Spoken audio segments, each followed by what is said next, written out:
किसी की सियासत और ज़ात पाकिस्तान से बढ़कर नहीं। जो कहते हैं ऑपरेशन नहीं होने देंगे, क्या उनकी शख्सियत पाकिस्तान से बढ़कर है? DGISP लेफ्टिनेंट जनरल अहमद शरीफ चौधरी की प्रेस कॉन्फ्रेंस। कहा, माजी में एक वज़ीर-आज़म ने कहा मेरे पास इख्तियार नहीं। वो इतना बाइख्तियार था, उसने उस वक्त आर्मी चीफ को बाप डिक्लेयर किया।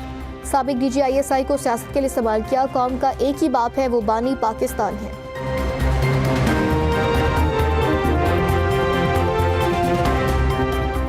PIA की कामयाब निजकारी बारिश का पहला कतरा है। खसारे के शिकार रियासती मिल्कियती इदारों की निजकारी हुकूमत की तरजीह है। वज़ीर-आज़म शहबाज शरीफ का निजकारी कमीशन के इजलास से खिताब। कहा, निजकारी कमीशन में बेहतरीन सलाहियतों के हामिल अफरादी कुव्वत को तैनात किया जाए।